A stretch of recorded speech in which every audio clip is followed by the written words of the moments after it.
പത്തനംതിട്ടയിലെ ഇലന്തൂരിൽ നിന്ന് ഷിബു എന്ന ഒരാളെ കാണാതെ പോയി. ഇത് വലിയ വിവാദമായിരിക്കുകയാണ് ഇപ്പോൾ. പത്തനംതിട്ട ഇലന്തൂർകാരൻ എടപ്പരിയാരം ആദിവാസി ഉന്നതിയിൽ താമസിക്കുന്ന ഷിബു എന്നയാൾ 43 വയസ്സുണ്ട്.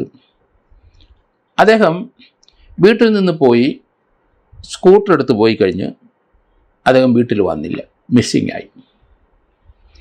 ഏതായാലും പോലീസ് എൻ്റെ അടുത്ത് പരാതിപ്പെട്ടു. കാരണം ഷിബു വീട്ടിൽ വന്നില്ല. പോലീസ് അന്വേഷിച്ചു.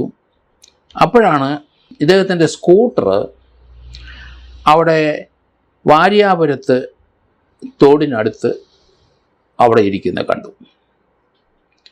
ഇലന്തൂരിൽ നിന്ന് കുറച്ച് 8-10 കിലോമീറ്റർ അകലെ ഉണ്ടെന്ന് എനിക്ക് തോന്നുന്നു വാര്യാപുരം. ഏതായാലും വാര്യാപുരത്ത് ഇദ്ദേഹത്തെ സ്കൂട്ടർ ഇരിപ്പുണ്ട്.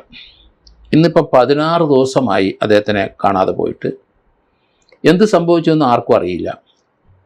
അവിടെ ലോക്കൽ പോലീസിൽ പരാതി കൊടുത്തു. വലിയ നടപടിയൊന്നും ഉണ്ടായില്ല. ആളെ കണ്ടെത്തിയില്ല, സ്കൂട്ടർ കണ്ടെത്തി. ഇപ്പോൾ മുഖ്യമന്ത്രിയുടെ അടുത്ത് പരാതി ആ വീട്ടുകാർ കൊടുത്തു. ഷിബുവിനെ കണ്ടെത്തണം. എവിടെയാണെന്നറിയത്തില്ല.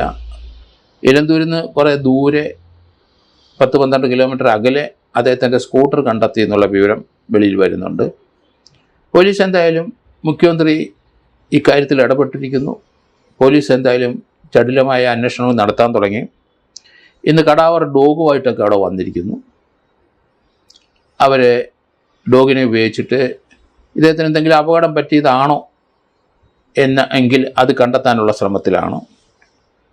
പക്ഷേ എന്ത് സംഭവിച്ചു എന്ന് കഴിഞ്ഞ 10-15 ദിവസമായിട്ട് നമുക്കറിയില്ല. ആൾ മിസ്സിങ് ആണ്. സ്കൂട്ടർ അവിടം വരെ സ്കൂട്ടർ അവിടെ ഇരിക്കുന്നത് കൊണ്ട് അവിടം വരെ വന്നു. ആരെ കാണാൻ വന്നു. ഏതായാലും പോലീസ് അവിടെ ഇദ്ദേഹത്തിന് ആർക്കെങ്കിലും കോണ്ടാക്റ്റ് ഉണ്ടോ എന്ന് അന്വേഷിച്ചിട്ടുണ്ടാവും എന്ന് ഞാൻ കരുതുന്നു. അല്ലെങ്കിൽ അന്വേഷിക്കണം. അവിടെ പരിചയമുള്ള ആരുണ്ട്, അവരുടെ വീട്ടിൽ വന്നോ, അവിടം വരെ വന്ന് എന്തിനാണ് എന്നറിയണമല്ലോ. അത് വന്ന് സ്കൂട്ടർ അവിടെ ഇരിക്കുന്നെങ്കിലും വീട്ടിൽ നിന്ന് പോയതെപ്പോൾ, പിന്നെ ആ സ്കൂട്ടറിൽ ഇരിക്കുന്ന സമയത്ത് ആരെങ്കിലും അവിടെ സ്കൂട്ടറിൽ ഇയാൾ വന്ന് ഇറങ്ങുന്ന കണ്ടോ, അതോ രാത്രിയിലാണോ അവിടെ വന്നത്? ഇങ്ങനെ ധാരാളം കാര്യങ്ങൾ അന്വേഷിച്ചെങ്കിലേ നമുക്കിതിന് ആളെ കണ്ടെത്താനോ അതിന് ഒരു റിസൾട്ട് ഉണ്ടാകുകയുള്ളൂ.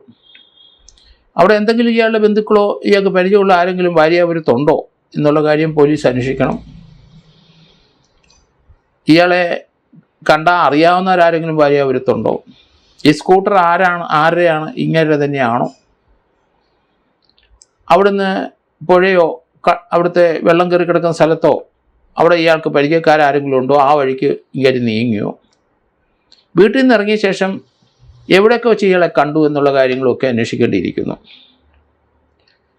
ഏതായാലും കടാവർ ഡോഗിൻ്റെ സർവീസ് ഇപ്പം ലഭ്യമായിട്ടുണ്ട്. അങ്ങനെ എന്തെങ്കിലും സംഭവിച്ചിട്ടുണ്ടെങ്കിൽ, ഏതെങ്കിലും ബാഡ് സ്മെല്ലുണ്ടെങ്കിൽ തീർച്ചയായിട്ടും കടാവർ സ്ക്വാഡ് കണ്ടെത്തും. അങ്ങനെ അപകട മരണം ഉണ്ടാകുകയോ അല്ലെങ്കിൽ മറ്റേതെങ്കിലും മരണപ്പെടുകയോ അവിടെ എവിടെയെങ്കിലും ചെളി പൂഴ്ത്തിയിട്ടുണ്ടോ എന്നുള്ള കാര്യങ്ങളൊക്കെ അന്വേഷിക്കുന്നതിന് കടാവർ ഡോഗിൻ്റെ സേവനം പോലീസ് കൃത്യമായി ഉപയോഗിക്കുന്നുണ്ട്. എങ്കിലും വളരെ ദുരൂഹമാണ് അദ്ദേഹത്തിൻ്റെ ഡിസപ്പിയറൻസ്. അപകടം സഞ്ചരിച്ചിരിക്കാനുള്ള സാധ്യതകൾ കാണുന്നു. കാരണം വീട്ടിൽ നിന്ന് സ്കൂട്ടറിലാണ് പോയെന്നാണ് പറയുന്നത്. എപ്പോൾ പോയി, ഇവിടെ എത്ര മണിക്ക് ഈ സ്കൂട്ടർ ആര് കണ്ടു, അത് അടുത്ത ദിവസം കാണാനായിരിക്കണം കണ്ടിരിക്കുന്നത്. കാരണം ഒരു സ്കൂട്ടർ നാട്ടിൻ പ്രദേശമൊക്കെ ഇരുന്ന എല്ലായിടത്തും സ്കൂട്ടർ ഉള്ളതുകൊണ്ട് അതൊന്നും അധികം ശ്രദ്ധിക്കത്തില്ല. എങ്കിലും ഇദ്ദേഹത്തിൻ്റെ ഈ ദുരൂഹമായ ഡിസപ്പിയറൻസ് അത് നടന്നിട്ട് ഏകദേശം 16 ദിവസത്തോളം എത്തിക്കഴിഞ്ഞു. അതുകൊണ്ടായിരിക്കണം പോലീസ് കടാവറിൻ്റെ ഡോഗിൻ്റെ സേവനം ഇതിനകത്ത് ഉപയോഗിച്ചത്. ഏതായാലും എത്രയും പെട്ടെന്ന് ഇദ്ദേഹത്തിന് എന്ത് സംഭവിച്ചു എന്ന് കണ്ടുപിടിക്കേണ്ടിയിരിക്കുന്നു. കാരണം അപകടം സംഭവിച്ചിട്ടുണ്ടാവും എന്ന് തന്നെയാണ് ഞാൻ കരുതുന്നത്.